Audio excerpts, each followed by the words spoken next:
भ्रष्टाचार की नदी गली गली में इस सरकार ने, कांग्रेस की सरकार ने पूरे मध्य प्रदेश में बढ़ाने का काम किया। विकास और प्रगति का काम तो भूल जाओ आप, मुख्यमंत्री का चेहरा भी एक बार नहीं देखा।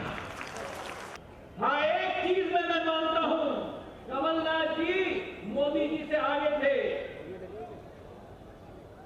मोदी जी ने तो लॉकडाउन करवाया था कोरोना में लोगों की जान बचाने के लिए, लेकिन कमलनाथ जी ने मोदी जी के 15 महीने पहले से ही वल्लभ भवन में जनता के लिए लॉकडाउन करा दिया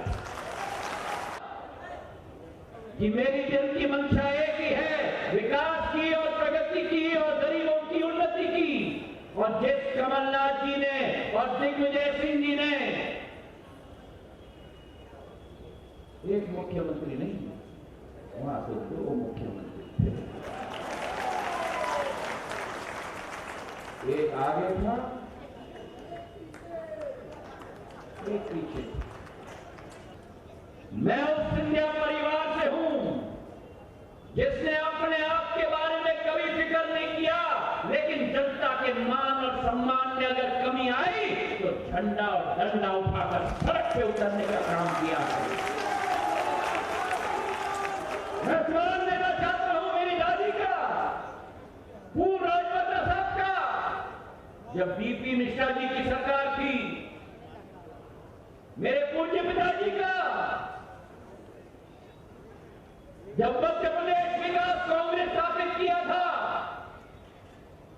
हम जनता के सिपाही हैं और जनता के लिए मर मिटने के लिए तैयार रहते हैं। और परिवार के सदस्य की तरह आपको दोनों बाहें फैला के मैं स्वागत करता हूं, आपका अभिनंदन करता हूं।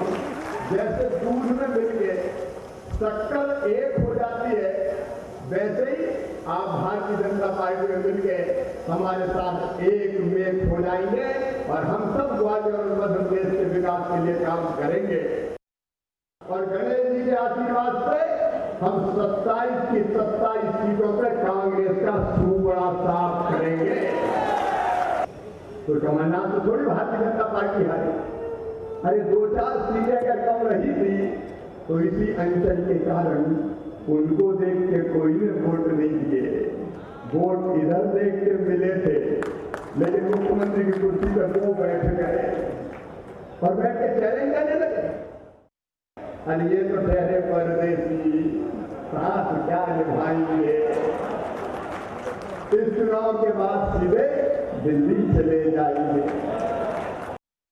वल्लभ भवन को कमलनाथ आपने दलाल का अड्डा बना दिया, मन में से तबाह और बर्बाद करने वाले कितने वाले किए थे कमलनाथ जवाब को, और जब आप कर देंगे, सबका कर देंगे, घटा दे, इसका नहीं उसका नहीं, कर्जे के नाम पर तुमने छलाए, नौजवानों को सबको रोजगार देंगे, नहीं तो 4,000 रुपया बेरोजगारी भत्ता देंगे। बताओ मेरे नौजवान साथियों, मिले किसी को 4,000 रुपया? अरे जोर से बताओ, मिले क्या? और हमने पूछा रोजगार कौन सा दोगे, तो बोले हम बच्चों को ढोर चलाने की ट्रेनिंग देंगे। ये ढोरों का विद्यालय खोलने वाले। नमस्कार, मैं हूं शरद द्विवेदी और आज का हमारा मुद्दा है महल से हुंकार। तो ये हुंकार शिवराज जी की भी रही और शिवराज जी से पहले महाराज की भी रही, और ये जोड़ी इस बार भारतीय जनता पार्टी के लिए क्या करिश्मा कर पाती है ये नतीजे बताएंगे। लेकिन दावा 27 की 27 सीटें जीतने का है। आपने सुना मुख्यमंत्री शिवराज सिंह चौहान को, और दोनों का ही एक ख़ास अंदाज जो अब भारतीय जनता पार्टी की यूएसपी है। मंच पर एक अलग शैली के साथ ये दोनों राजनेता सामने नज़र आते हैं। जब आपने सिंधिया जी को देखा कि वो दोनों उंगलियां अपनी उठाकर दो मुख्यमंत्रियों की तरफ संकेत कर रहे थे पिछली कांग्रेस सरकार की तरफ, तो उनके चेहरे की भावभंगिमा भी आपने देखी। और तुम तो ठहरे परदेसी, साथ क्या निभाओगे, ये शिवराज जी का अंदाज था। तो तैयार हो जाइए, अब जब हम ये सुन रहे हैं कि 20 सितंबर को अधिसूचना और अक्टूबर के दूसरे हफ्ते तक चुनाव, मध्य प्रदेश में भी, बिहार के आगे पीछे, तो इस तरह की रैलियां, और आप ये भी कह सकते हैं कि कोरोना काल में झिझक तोड़ने वाली ये पहली जनसभा नुमा भारतीय जनता पार्टी की एक रैली थी, जिसने उस संकोच को, उस झिझक को भी कम किया हुआ और नेताओं के चेहरे का उल्लास बता रहा था कि वर्चुअल कभी रियल नहीं हो सकता, इसलिए कितना भी वर्चुअल में जोश भरा जाए, लेकिन आज जो जोश मंच पर दिख रहा था, जाहिर तौर पर वो सामने जो समर्थक सुनने के लिए जुटे थे उनकी बॉडी लैंग्वेज की वजह से था। चलिए आज इसी महत्वपूर्ण विषय पर हम बात करेंगे। जो मेहमान हमारे साथ हैं उनसे आपका परिचय।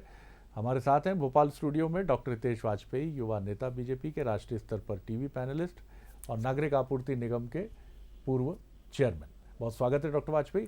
शिवनराग पटेरिया जी, वरिष्ठ पत्रकार, राजनीतिक विश्लेषक और कई पुस्तकों के लेखक, वो हमारे साथ हैं, उनका भी मैं स्वागत करता हूं। और हमारे साथ जुड़ेंगे कांग्रेस के प्रवक्ता ग्वालियर से और सीनियर लीडर के मिश्रा जी भी। सबसे पहली टिप्पणी शिवनराग पटेरिया जी के लेकर हम आगे बढ़ते हैं। पटेरिया साहब, आपने हुंकार सुनी और महल से शिवराज और महाराज एक साथ दहाड़ उनकी गूंजी है और खुलकर हमले भी हुए हैं, बातें भी हुई हैं और आरोप भी लगे हैं और 27 सीटें जीतने का दावा भी है। किस तरह देखते हैं आप इस हुंकार को जो ग्वालियर चंबल से और ख़ासतौर से महल से गूंजी है ये हुंकार? देखिए शरद जी, बहुत साफ है कि भारतीय जनता पार्टी की जो युति है, यानी सिंधिया और शिवराज की, वो आक्रामक तेवरों में आपको आने वाले दिनों में नजर आएगी और उसका इब्तदाई शुरुआत आपको ग्वालियर चंबल से हो गई है। दूसरी सबसे बड़ी बात है कि दोनों की अपनी अपनी यूएसपी है। अगर सिंधिया अभी जाते हैं तो शिवराज जी आम आदमी के नेता हैं, तो मुझे लगता है अलग अलग वोटर को अलग अलग तरीकों को कैटर करने की कोशिश करेंगे। भाजपा के कैडर की अपनी खूबी है और मुझे लगता है वो कैडर अपने हमेशा नेता या अपने संगठन के साथ चलता है और इसका लाभ सिंधिया को भी मिलेगा और भाजपा को भी मिलेगा।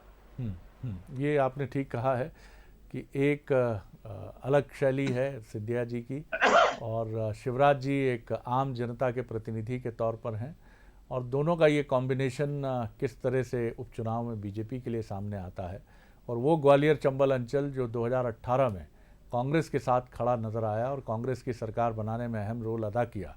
सवाल ये भी है कि क्या डबल टीम ये जो बनी है तो उपचुनाव में भी 16 सीटों पर कमल खिलेगा और ये टीम जो है सिंधिया जी की, शिवराज और महाराज की, ये बेहतरीन नतीजे लेकर आएगी। डॉक्टर हितेश वाजपेयी। देखिए शरद जी, चूंकि के मिश्रा जी अभी है नहीं, चर्चा में आ जाएंगे तो जुड़ गए हैं वो, बहुत अच्छी बात है और उनका वक्तव्य नहीं है तो मैं फ़ायदा उठा लेता हूं क्योंकि फिर उनकी मेरे को कटुता का जवाब देना पड़ेगा, तो मैं एक पॉजिटिव चर्चा पहले कर लेता हूं। और बहुत अच्छी बात पटेरिया जी ने कही है। देखिए चुनाव पॉलिटिकल होते हैं शरद जी पूरी तरीके से, और राजनीति का उत्सव है ये, इसमें डेमोक्रेसी का उत्सव माना जाता है और इसमें जनता ढूंढती कि हमारे लिए क्या। तो मेरा सबसे महत्वपूर्ण मानना इस बात में यह है कि पहली चीज स्थिर सरकार, हम सब जानते हैं वो रहेगी।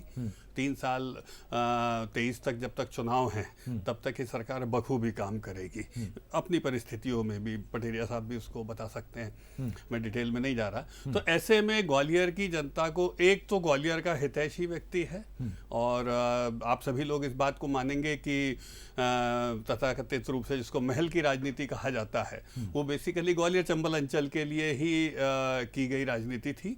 अब जिसके ध्वजवाहक ज्योतिरादित्य सिंधिया जी हैं और भारतीय जनता पार्टी के वो नेता भी हैं, हमारे सांसद भी हैं, तो स्वाभाविक है कि उनके हितों की रक्षा आगे बढ़कर करने के लिए एक मजबूत हस्ताक्षर के रूप में वो रहेंगे। वहीं दूसरी ओर शिवराज सिंह चौहान जी ने एक और बात का आज उल्लेख किया कि 12,000 करोड़ का पैकेज मोदी जी के प्रतिनिधि के रूप में उस अंचल को एड्रेस करते हुए उन्होंने इस बात को कहा कि नरेंद्र सिंह तोमर जैसे व्यक्ति जो हैं, जो नरेंद्र मोदी जी के मजबूत हस्ताक्षर हैं, वो वहाँ पर उपलब्ध हैं उस अंचल में।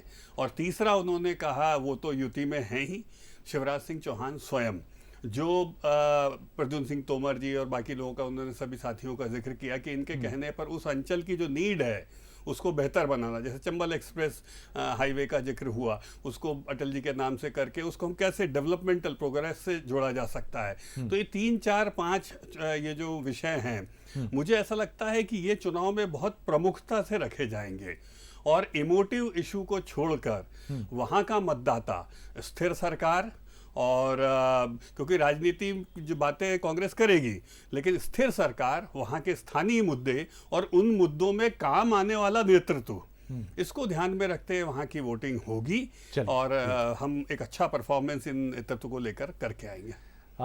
के मिश्रा साहब हमारे साथ जुड़ गए हैं। मैं स्वागत करते हुए उनकी टिप्पणी ज़रूर लेना चाहूँगा। आपने सुनी आपके अनुज, आपके प्रिय सहयोगी भारतीय जनता पार्टी के डॉक्टर हितेश वाजपेयी की बात, क्या कहेंगे के मिश्रा जी? जी मिश्रा जी। सर जी। डॉक्टर साहब की बात को मैं पूरी नहीं सुन पाया था जी। आप कृपा करके कुछ बिंदु मुझे स्पष्ट कर दीजिएगा तो उसका जवाब दे देंगे। जी जी, उन्होंने बातें ये कही हैं कि विकास एक तो बड़ा मसला है और जिस तरह से नरेंद्र सिंह तोमर जी की उपस्थिति है वहाँ, जिस तरह से खुद मुख्यमंत्री शिवराज सिंह चौहान अब ग्वालियर चंबल के विकास के लिए तत्पर हैं, तो विकास एक बड़ा मसला होगा। और 12,000 करोड़ के पैकेज की भी बात है, जिसमें अब अटल एक्सप्रेस हाईवे की भी बात है, जो पहले चंबल एक्सप्रेस हाईवे था। तो कुल मिलाकर विकास का उपहार उसका एक बड़ा बीजेपी की तरफ से दावा है और ग्वालियर चंबल की तकदीर और तस्वीर दोनों बदलने के लिए दो योद्धा मैदान में हैं, महाराज और शिवराज जी। क्या कहेंगे सर? जी मिश्रा साहब जी। शरद जी, मैं डॉक्टर साहब को आज धन्यवाद देना चाहूँगा कि उन्होंने आज सकारात्मक चर्चा परोसी है, मगर उसके साथ महत्वपूर्ण बिंदु यह है कि विकास की चर्चा जिस व्यक्ति या व्यक्तित्व को जोड़ते उन्होंने कही है, या जो व्यक्ति कांग्रेस से पलायन कर कर यह कहते थे कि विकास नहीं हो पा रहा है, भ्रष्टाचार हो रहा है, इसलिए मैंने कांग्रेस छोड़ी है, तो शायद डॉक्टर साहब बहुत दिनों से ग्वालियर नहीं आए हैं। मैं तो 2.5 माह से यही हूँ जी। ग्वालियर की प्रगति और विकास का पर्याय यहाँ का एक रोपवे पुल है जी, जिसे कमलनाथ जी की सरकार ने स्वीकृति दे रखी है जी। मगर सिंधिया जी उस स्वीकृत पुल के निर्माण को, एक नरेश अग्रवाल साहब यहाँ के बड़े कॉन्ट्रैक्टर हैं, उनको स्वीकृति भी मिल चुकी है और वो काम करने पर भी तैयार हो चुके थे जी, उन्होंने उसको रुकवा दिया है और उससे ग्वालियर का बहुत बड़ा विकास संभव है। वो सिंधिया जी ने इसलिए रुकवाया है कि वो सिंधिया स्कूल उससे दब जाएगा, तो किस विकास की बात की जाए, किस विकास की बात की जाए? तो जो खुद विकास के लिए अवरोध हैं, उनके नेतृत्व में विकास की बात करना, मुझे लगता है मिश्रा जी आज मुद्दों पर हम बात कर लें। चंबल रोपवे पुल की बात, ये आपका अधिकार है विपक्ष के नाते, आप ये विषय उठाने के फोरम भी हैं आपके पास, मंच भी हैं, और अगर आपके पास प्रमाण है, तथ्य हैं, तो निश्चित तौर पर आप उठाएंगे ही। विकास की परिभाषा को ही उद्वेलित कर रहा हूं जी जी जी जी। जवाब कैसे देंगे आप? महाराज शिवराज साथ हैं, विकास का अखंड अटूट विकास का दावा है बीजेपी का जी। मिश्रा जी जी। देखिएगा, पूरा देश शरद जी वैश्विक महामारी कोरोना के दर्द से करा रहा था जी, जिसमें ग्वालियर भी और चंबल अंचल भी एक शहर और संभाग है जी। जब यमराज मौतों को ढूंढ रहे थे इंसानों के रूप में, तब ना शिवराज दिखे, ना यमराज दिखे, ना महाराज दिखे। तब 6 माह से शिवराज जी और महाराज जी कहाँ चले गए थे, जब यमराज का दंश ग्वालियर की जनता झेल रही थी। और आज किसी भी राजनेता को, इतने बड़े राजनेता कहे जाते हैं, जो उस सल्तनत के मालिक कहे जाते हैं, उनको जो टाइगर कहे जाते हैं, उनको अपने ही अभयारण्य में आने के लिए मुख्यमंत्री जी के प्रोटोकॉल के सुरक्षा की जरूरत पड़ी, मुख्यमंत्री जी की जरूरत पड़ी। तो आप समझ जाइए कि जिस टाइगर को अभयारण्य में, अपने अभयारण्य में घुसने के लिए पुलिस और शिवराज जी के संरक्षण की जरूरत पड़ी है, तो आप सोचिए कि वो कैसा टाइगर है या बिगी बिल्ली है। चलिए, डॉक्टर हितेश वाजपेयी कुछ ऐड करना चाह रहे हैं जी। मैं तीनों बातों का बस थोड़ा सा संक्षेप में, क्योंकि वो गलत चले जाएगा। पहली चीज तो पहला आरोप इनका पूर्ण राजनीतिक है, डिफेमेटरी है। और सबसे बड़ी चीज, रोपवे कभी भी किसी अंचल का आप मान के चलिए मानक नहीं हो सकता है। यदि देखेंगे तो स्वर्णिम चतुर्भुज आप एक बार घूम के आइएगा। ग्वालियर मेरा बहुत अच्छा घूमा हुआ है, आसपास की सड़कें देख के आइएगा, और आपके पुराने साथी जो चंबल के हैं वो आज दिखेंगे नहीं आपको, वो आत्मसमर्पण कर चुके हैं, गायब हो चुके हैं। तो उनकी पूछ परख करिएगा तो आपको पता लगेगा कुछ नहीं है। दूसरी बात शरद जी जो बहुत महत्वपूर्ण है वो ये है, आप किसी पर को गाली देकर, किसी को बिल्ली बोलकर या किसी को ये बोलकर आप बड़े थोड़े ना हो जाएंगे शरद जी। जनता भी समझती है ना, तो ठीक है, इस बहाने आप अपनी आत्मसंतुष्टि कर सकते हैं कि मैं सामने वाले के मुंह पे थूक आया। लेकिन साहब ये विषय नहीं है, वहाँ के विषय वाकई में स्वर्णिम चतुर्भुज है, चंबल एक्सप्रेस हाईवे है, ग्वालियर में जो इंडस्ट्रियलाइजेशन एमएसएमई के सेक्टर से होने आ रहा है वो सब है। और मानकर चलिए शरद जी, ये हताशा है, आपने इतना समय दिया उसमें वो ये नहीं बता पाए कि वो क्या करेंगे, और वो किसी को कुछ बोलना शरद जी मुझे लगता है बचना चाहिए। मेरी भी इच्छा नहीं है आज कुछ ऐसा बोलने की, भाई मैं भी बोल सकता हूँ, जानवर बहुत सारे हैं, उन जानवरों के उदाहरण देकर मैं आप लोगों के भी नाम बोल सकता हूँ, मिश्रा साहब, अच्छा थोड़ी ना लगेगा ये चर्चा, और ना ये ग्वालियर के हित में। पटेल साहब ये बात तो बिल्कुल ठीक है कि कोसना टाइगर कह रहे हैं। जी जी मिश्रा जी, जी मेरा शरद जी इतना निवेदन है कि जिस चंबल हाईवे एक्सप्रेस का डॉक्टर साहब उल्लेख कर रहे हैं जी, मैं स्पष्ट कर दूं, और सरकारी दस्तावेज उसके साक्ष्य हैं, उस पर भी डिटेल चर्चा होगी ये कि वो योजना किसका पूरी किया तरह हुआ ठंडे है और बस्ते क्या में है। थी। जी जब माननीय कमलनाथ जी के संज्ञान में, जी, आप मेरी बात तो सुन लीजिए डॉक्टर, जी, कमलनाथ जी के संज्ञान में जब योजना आई 200 किलोमीटर घटा दिया उन्होंने। चीफ सेक्रेटरी के साथ करीब 3.5-4 घंटे मीटिंग की। सर जी ये लंबी बहुत हो जाएगी चर्चा। आप मेरा निवेदन तो सुन लीजिए, सब आप ही ज्ञान बांट देंगे तो फिर मुझे जी क्या बुलाया? आप जल्दी मुझे समाप्त बुलाया। कर लें डॉक्टर मिश्रा, फिर मैं प्रतिक्रिया लेता हूं तो पटेरिया साहब की। जी सुनिएगा। जी बोलिए बोलिए, जी सुन रहे हैं सर हम लोग जी। और कमलनाथ जी ने हमारे मंत्री सज्जन सिंह वर्मा जी और चीफ सेक्रेटरी को दिल्ली भेजा। माननीय गडकरी साहब से उन्होंने आप तो चर्चा बोलते हैं राम वो मंदिर भी 5G आपने ही ओपन बनाया तो है। कमलनाथ जी ने की है, और आज ही के समाचार पत्रों में रोज हनुमान चालीसा कर रहे हैं, इनका कोई आप औचित्य मेरी थोड़ा बात है। सुनिएगा, अभी जी। अलग अलग विषय पर चर्चा करना तो आप तय कर तो लीजिए। आप कर रहे हैं ना अलग अलग, तो आप कौन से गिरजानंद जी मैं महाराज एजेंडा जो की आपके पास है? बात कर रहा हूं आपसे, आप उन विषयों पे जा रहे हैं जिसमें आप मुझे आप मौका ही में- नहीं देंगे कि मैं अपनी बात रखूं। तो ऐसी नई नई चीजों को खोल के क्या मतलब है? चंबल प्रोजेक्ट, आपके चंबल प्रोजेक्ट, जी चंबल प्रोजेक्ट की बात मैं कर रहा हूं कि कमलनाथ जी ने Exactly, उसको किया आपने उसका। 200 किलोमीटर चलिए कटवा मैं दिया। इसको समाप्त कर देता हूं सर, मैं समाप्त कर देता और हूं, आज ये ही मेरा के- काम नहीं सुनिएगा, है। लेकिन आज मिश्रा ही जी के- मैं समाप्त कर देता हूं कि आपका यानी कांग्रेस का दावा ये है कि चंबल एक्सप्रेस हाईवे जो अब अटल जी के नाम से बीजेपी ने जिसको चिन्हांकित किया है, उसमें कांग्रेस का दावा है कि ये उसके समय या आरंभ हुआ बहुत मजबूती से और ये आगे बढ़ा। ये आपकी बात हो गई कि कांग्रेस का ये दावा मेरे है। मुख्यमंत्री जी, प्रदेश के मुख्यमंत्री चलिए, कमलनाथ जी हमने का है, उसको बना कमलनाथ कर जी का पूरा दावा है, करेंगे, तो कमलनाथ जी मानोगे? ने किया ये काम। जी ये तो मानोगे कि चलिए हम बना के चलिए। पूरा कर रहे हैं। इसको लेकर जाइए आप दोनों चुनाव मैदान में और उतरिए। आज ही जी डॉक्टर साहब, आज ही अखबार जी। जी आज ही अखबार में छपा हुआ है डॉक्टर साहब कि जिस भूमि को अधिग्रहण करने की बात की जा रही है उस भूमि पर ऑलरेडी किसी का कब्जा है। ठीक है और ना, किसानों सब ने आप भूमि लोगों के से मना कब्जे कर सब दिया। हटा देंगे हम। आज ही अखबारों में छपा है। सर कमलनाथ जी की सरकार गई, उनके कब्जे भी हटेंगे, चलिए निश्चिंत मैं रहिए। पटेरिया साहब की एक्सप्रेस तरफ बनेगा। चलूंगा। पटेल साहब जिस तरह से ये जोड़ी भूमाफिया सामने तो आई आपके है साथ थे। और कमलनाथ के जी ने मिश्रा कब्जा जी किया ग्वालियर के लोगों को। 2.5 महीने से ग्वालियर में डटे हैं, जाहिर तौर पर एक मजबूत होमवर्क के लिए कमलनाथ जी ने उनको चुना है और इसीलिए उनको वहां भेजा गया है। और के मिश्रा जिस मिजाज के राजनेता हैं तो वहां बैठकर उन्होंने अच्छा होमवर्क ज़रूर किया होगा और इसके लिए उनको शुभकामना भी है और निश्चित तौर पर यही जिम्मेदारी भी उनकी है।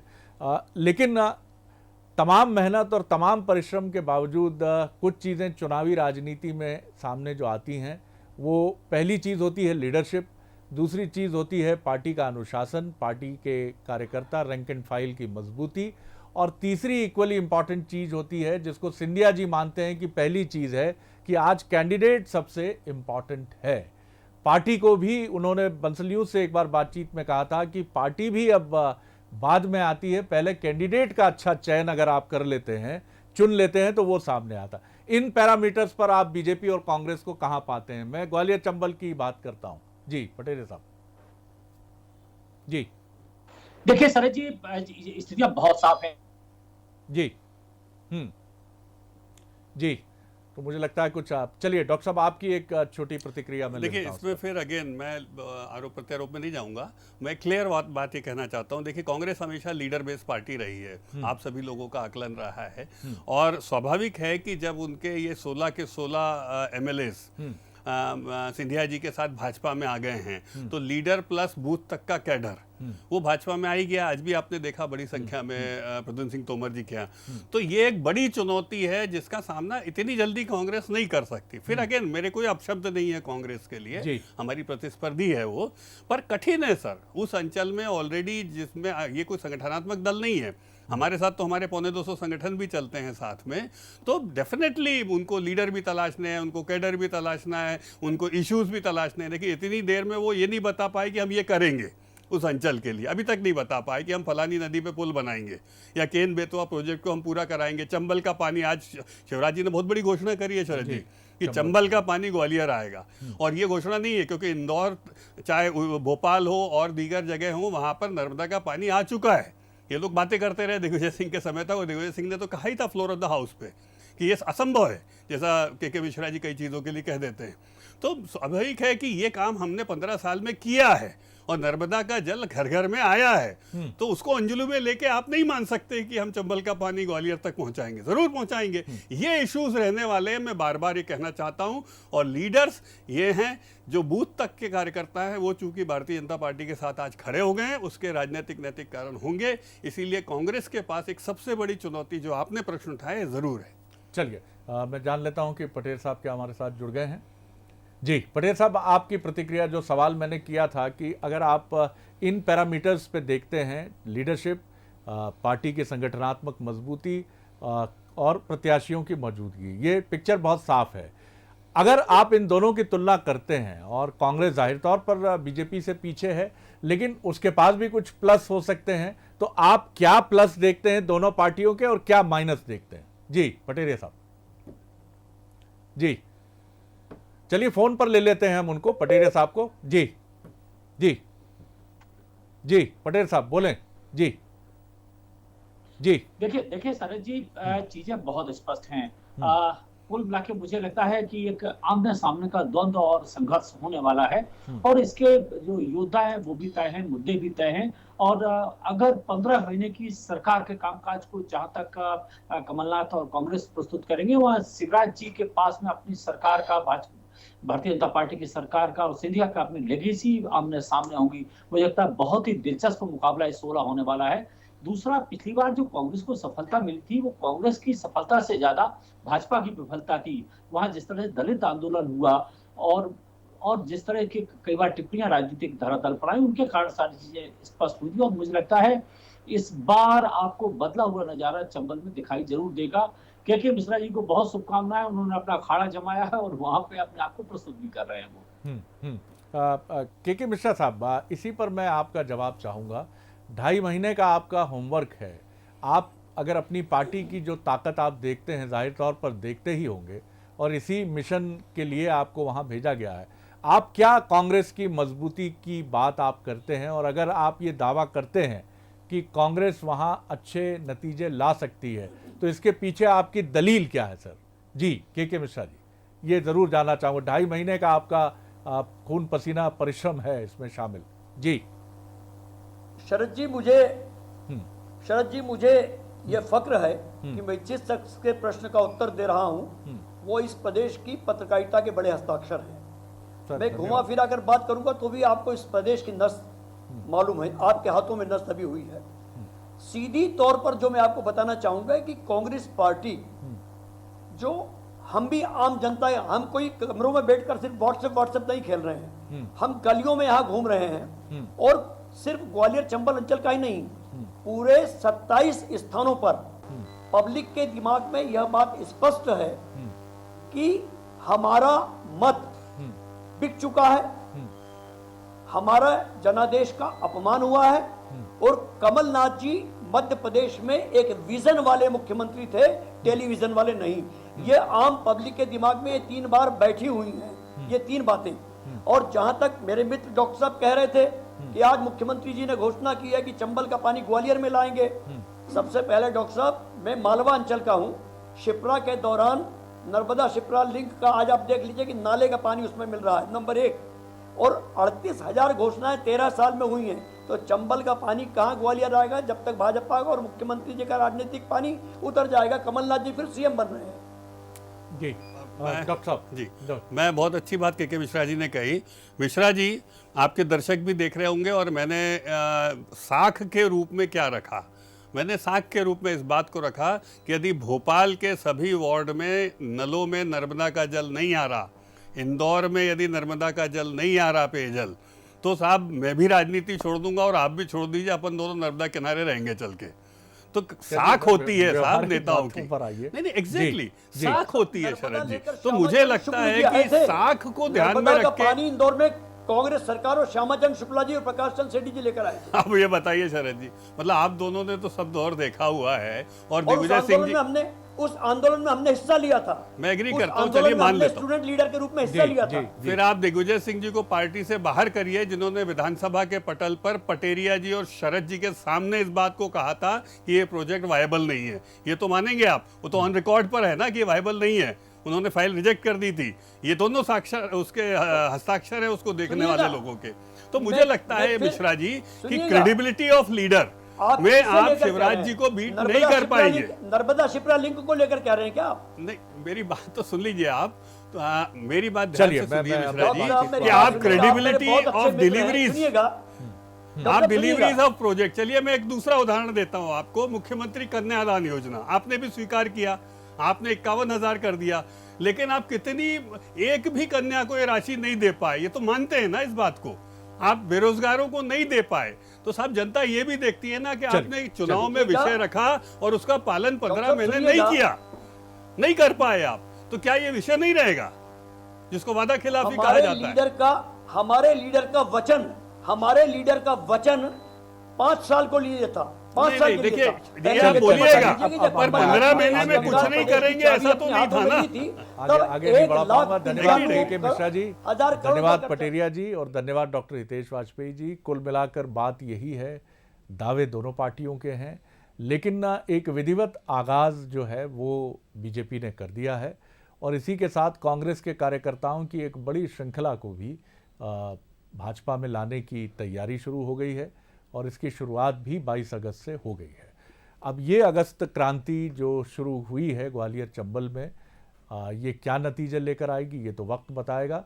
कांग्रेस चुप है, खामोश है, क्योंकि वो अपनी ताकत को भी समझती है, अपनी कमज़ोरी को भी समझती है, इसलिए न वो अपनी रणनीति पर बहुत बात कर रही है। अभी उसकी पूरी बातों में विश्वास, तथाकथित विश्वासघात का मसला है, और वो तमाम बातें हैं जो उसके करीब करीब 13-14 महीने के शासन में कांग्रेस के, जो उसकी तरफ से जनहितकारी योजनाओं के दावे हैं, उनको लेकर वो मैदान में उतर रही है। और बीजेपी इससे उत्साहित है कि कांग्रेस का एक बड़ा योद्धा अब बीजेपी का हमसफ़र है, और ये जो जोड़ी है ख़ासतौर से ग्वालियर चंबल में शिवराज जी की और महाराज जी की, ये जोड़ी ज़रूर कमाल करेगी। कितना कमाल करेगी वक्त बताएगा। नमस्कार।